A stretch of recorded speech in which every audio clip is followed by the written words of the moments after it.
Magandang araw mga kasama. Ang pag-usapan natin ngayon mga kasama ay tungkol dito sa paggawa ng suka from red wine mga kasama.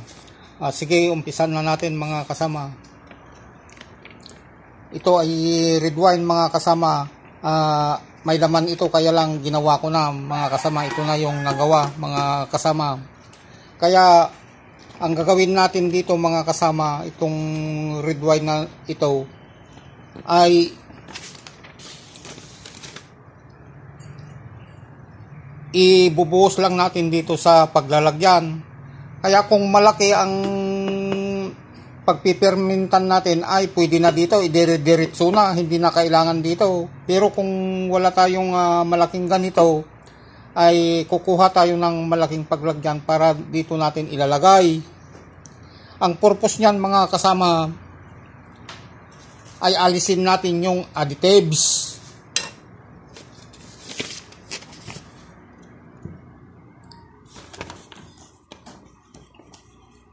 Kasi kadalasan na red wine, mga kasama ay linalagyan nila ng additives. Pero mayroong namang wala. Ang purpose nito ay para hindi magiging suka mga kasama, para mapanatili nila yung timplada ng red wine.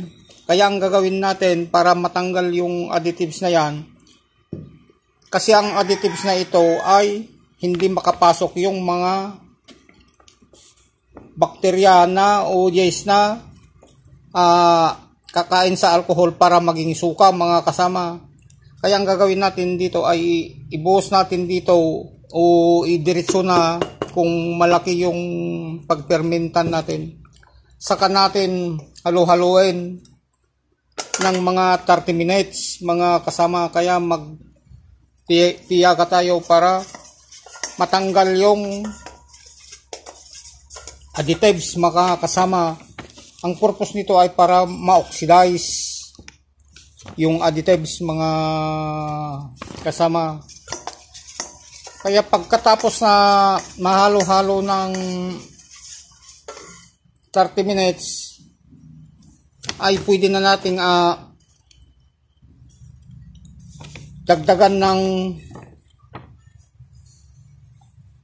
tubig at saka suka with mother. Kadalasan na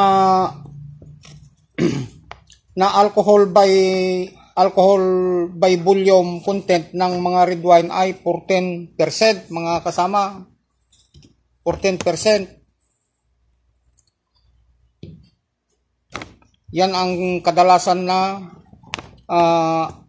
percentage ng alcohol by volume. Kaya i-reduce natin dito sa 7. Hindi kayang i-convert ng acetobacter itong 14% na ito. Mamamatay yung acetobacter mga kasama, yung bakterya na magko-convert sa alcohol sa suka. Kaya kailangan nating i-reduce to 7% ABV. Kaya ang gagawin lang natin para maging 7% siya, kaya doblihin lang yung volume. Kung sakali ang volume nito ay hanggang rito, kaya ang gagawin natin ay lagyan natin ng kalahating tubig at saka kalahating suka with mother. Ito mga kasama, kung mayroon tayo, kung wala, bibili tayo ng suka. Kung walang mother, hindi problema. Basta malagyan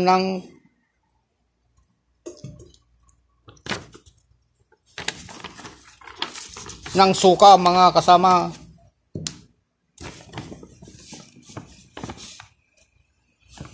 Kasi ang formula na magagamit kasi dyan, itong dilution formula na ito, yung M1B1 equals M2B2. Kaya kung 14% yung alcohol by volume nito, kung sakali 300 ang capacity nito mga kasama, times 300 equals, kaya magiging 600. Kaya magdodoble itong 300, maging doble para magiging kalahati rin ito, magiging kalahati mga kasama. Yan ang theory nito mga kasama. Kaya yung sukat sa katubig kalahati rin, kaya magiging 150, magiging 100, kaya 300, 600 lahat.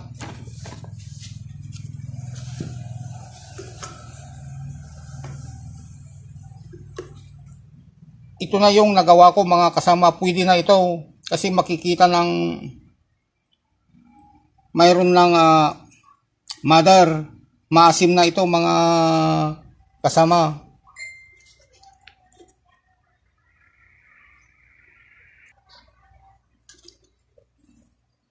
Kaya kung titestingin natin ng pH meter, ay ito ay pwedeng-pwede na mga kasama. Ito yung pH niyan.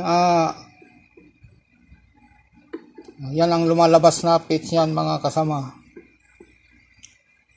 Kaya below 3, ang lumalabas dito ay 0.83. Kaya suka na ito mga kasama. Ready na ilipat sa buti.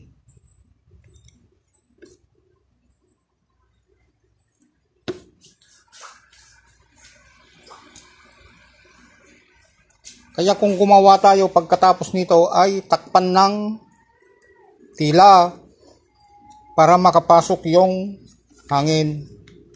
Ganito lang ang paggawa ng red wine sa suka mga kasama. Thank you, salamat.